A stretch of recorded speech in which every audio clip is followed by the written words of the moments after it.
চট্টগ্রাম নগরীর ইপিজেড এলাকা কি সিটি কর্পোরেশনের বাহিরে? সাধারণ মানুষ জানতে চায়।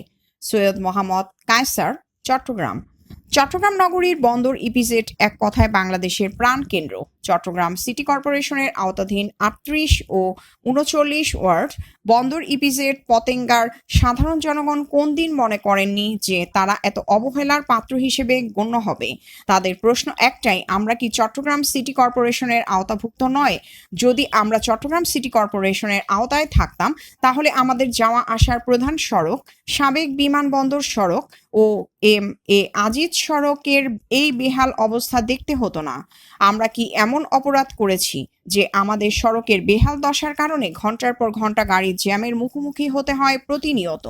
এই সড়কের বেহাল দশার কারণে আমাদের অনেক স্বজন আমরা হাসপাতালে নিয়ে যেতে না পেরে রোডে চলাচল অবস্থায় চটপট করে প্রাণ হারাতে নিজের দুই চোখে দেখতে হয়েছে। এমনকি সাধারণ পোশাক শ্রমিক সকালে ইপিজেডে কাজে যাওয়ার সময় যে কি ধরনের ভোগান্তির মধ্যে কাজের স্থানে পৌঁছাতে হয় একমাত্র উপরওয়ালা জানেন। কিছু লোক বলেন হকার সমস্যা, আর কিছু লোক আছে শুধু বেকার কথা বলে। তারা বলে ট্রাফিক প্রশাসনের দোষ।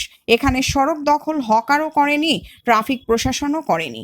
এ বিষয়গুলো নিয়ে ইপিজেড টিআই কামরুজ্জামান বলেন, আমি নিজে 5 মিনিট বসার সুযোগ পাই না, আর জনগণ দেয় আমাদের দোষ। তিনি দৈনিক তৃতীয় মাত্রাকে আরও বলেন, সকাল 6টা 30 মিনিটের সময় আসছি, এখনো যে বাসায় দুপুরের খাওয়া খেতে পারবো তার কোনো সময় হবে কিনা জানা নেই।